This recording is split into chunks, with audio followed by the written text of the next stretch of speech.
Saludos, Dios les bendiga. Como siempre, ¿verdad? Deseo dejar una palabra en su mente, en su corazón, y que sirva de fortalecimiento a nuestras vidas y a aquellas personas que en su momento creen de que Dios ha perdido el control de toda situación. Déjeme decirle que en la palabra lo declara de que Dios siempre tiene el control de cada situación. Voy a leer allí en Marcos capítulo 8, versículo 1. Y dice: en aquellos días, como había una gran multitud y no tenían qué comer, Jesús llamó a sus discípulos y les dijo: tengo compasión de la gente, porque ya hace 3 días que están conmigo y no tienen qué comer. Y si los enviare en ayunas a sus casas, se desmayarán en el camino, pues algunos de ellos han venido de lejos. Sus discípulos le respondieron: ¿de dónde podrá alguien saciar de pan a estos aquí en el desierto? Él les preguntó: ¿cuántos panes tenéis? Ellos dijeron: 7. Entonces mandó a la multitud que se recostase en tierra, y tomando los 7 panes, habiendo dado gracias, los repartió y dio a sus discípulos para que los pusiesen delante, y los pusieron delante de la multitud. Tenían también unos pocos pececillos, y los bendijo y mandó que también los pusiesen delante, y comieron y se saciaron, y recogieron los pedazos que habían sobrado, 7 canastas. Eran los que comieron como 4,000, y los despidió. Y luego, entrando en la barca con sus discípulos, vino a la región de Dalmanuta. La escritura habla de que Jesús iba con su pueblo y que había una gran necesidad. Tenían hambre. Muchas de las personas que estaban ahí, dice que eran más de 4,000 personas. Pero mire qué tremendo. El Señor les hace una pregunta a ellos, ¿verdad? En otro libro de la Biblia habla que Él les hace una pregunta y les dice a ellos que les den de comer. A los discípulos que Él andaba, a sus 12 discípulos, les dice que les den de comer. Y ellos, aunque ajustáramos, dijo, todo lo que andemos, no nos gustaría para darle comer a esta persona. El porqué de este mensaje, mi hermano, y lo que se encuentra dentro de la riqueza dentro de este versículo, y es que Jesús nos reta a que activemos nuestra fe. Jesús nos reta a que en su momento, con nuestras propias fuerzas, empecemos a dar ese primer paso, ¿verdad? Como lo decíamos en otros mensajes anteriores, cuando se les aparece a los discípulos en medio del mar, solo hay uno de los 12 discípulos que se atreve a dar un paso, a caminar sobre las aguas, y es Pedro. Los otros 11 no se atrevieron. ¿Qué le quiero decir con esto? Que usted es el que tiene que dar ese paso. No importa que los demás no quieran dar ese paso de creerle a Dios. Nosotros daremos un paso y Dios dará los otros 99 pasos. Nosotros daremos esa cuota de fe y Dios hará que eso se multiplique. Sus discípulos en su mente, y como cualquiera le hubiésemos contestado a Jesús en ese momento: ¿de dónde le vamos a dar de comer a toda esta persona? Yo me he hecho esa pregunta. ¿De dónde, Señor? ¿De dónde? Es imposible darle de comer a 4,000 personas solo con 12. En la mente finita de usted y mía, no se puede, la verdad. pero para Dios todo es posible. Y es ahí donde lo sobrenatural de Dios, cuando llega y actúa, convierte aquello en milagro. No sé si está captando lo que le quiero dar a entender. Que eso que usted mira como nada, ese comienzo que ve como nada, ese paso que usted va a dar, Dios lo va a convertir en mucho. Solo créale a Dios.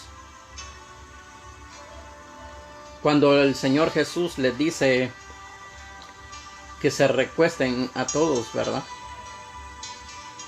No mirando de dónde estaban. Si usted se fija, dice la Escritura que este pueblo estaba en el desierto. Y en el desierto, mi hermano, no se da nada, ¿verdad?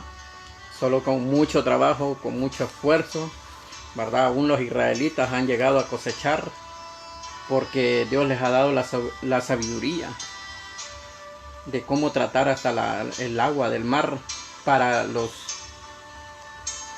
cultivos que ellos tienen. Pero en ese momento dice la Escritura que ellos estaban en un desierto. Y es probable que usted y yo muchas veces estemos pasando por un desierto donde mentalmente, con nuestra mente finita, nosotros podemos decir: es imposible.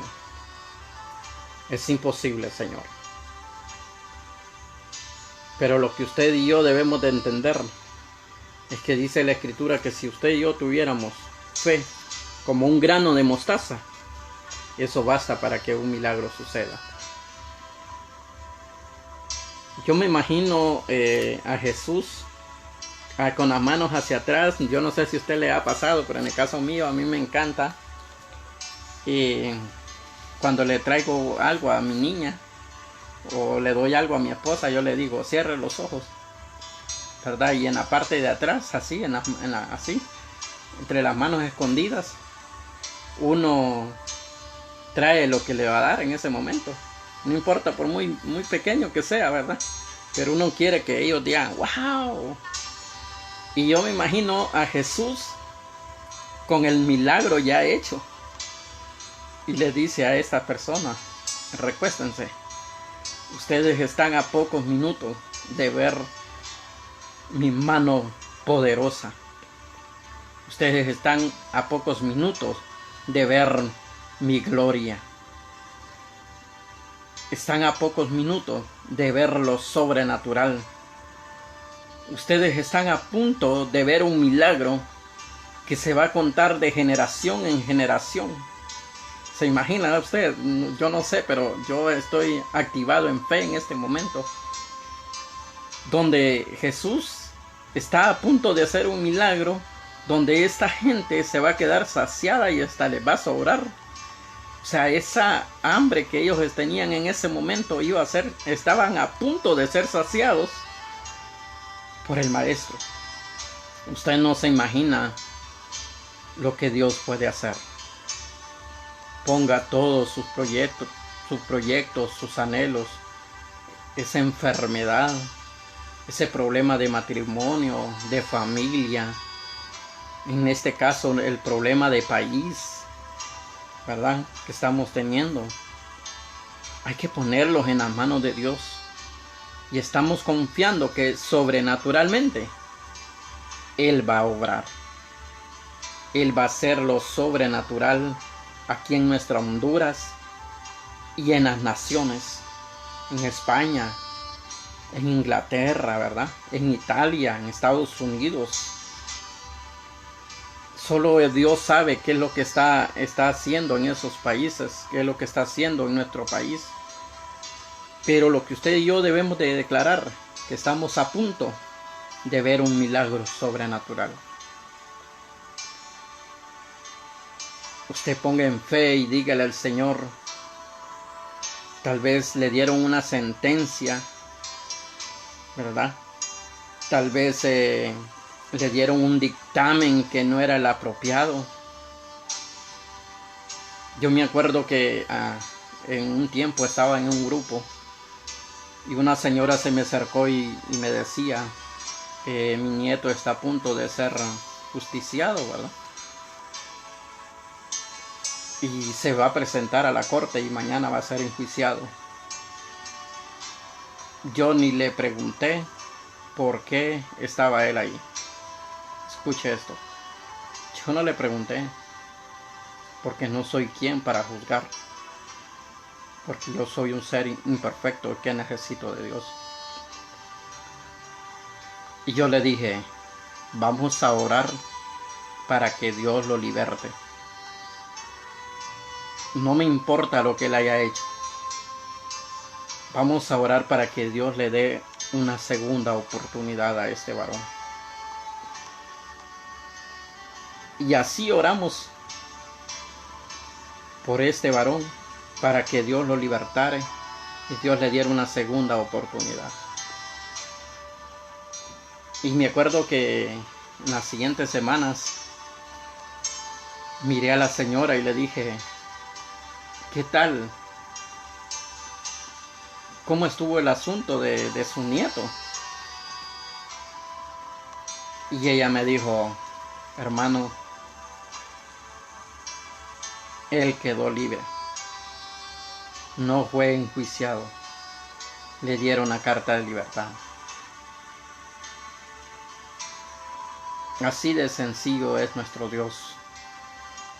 Cuando nosotros realmente le pedimos a Él una segunda oportunidad, una tercera, Dios no es un ser humano. Le digo esto porque a veces creemos que nuestra condición no merece que Dios muestre su mano de poder. A mí muchas veces hasta me han juzgado el por qué yo abrazo a personas que han decidido una identidad, ¿verdad? Que usted ya sabe. Solo el amor de Dios puede cambiar la decisión de esa persona. En su momento Dios puede hacer un cambio, puede cambiar esa identidad. Para Dios no hay nada imposible. De algo le voy a decir, y estoy seguro que la Escritura lo dice, que el único que convence de pecado y de un cambio es Dios, a través de su Espíritu Santo. Así que, volviendo al versículo, y con esto termino, es que Jesús hace recostar a las personas y de ahí le pide a sus discípulos, a ellos mismos, contemplen el milagro, contémplenlo. Yo no dejaré a mis hijos que se mueran de hambre. Y empezaron a repartir, tanto mi hermano, que recogieron 7 cestas más, 7 canastas más. Para Dios no hay nada imposible.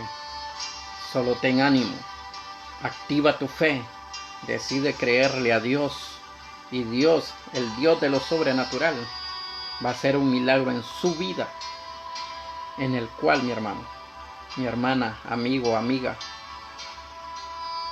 que usted lo va a contar, sus generaciones lo van a contar. En tal fecha, en tal hora, Dios lo hizo una vez más. Dios lo volverá a hacer. Él sigue siendo Dios. Él sigue siendo Dios. Que Dios realmente toque su mente, toque su corazón, y toda duda sea quitada. Ánimo, ten fe. Dios está con nosotros. Dios está con usted. Dios está con su familia. Dios tiene el control de ese enfermo que usted tiene en casa. Dios sigue siendo Dios. Dios le bendiga. Bendiciones. Saludos.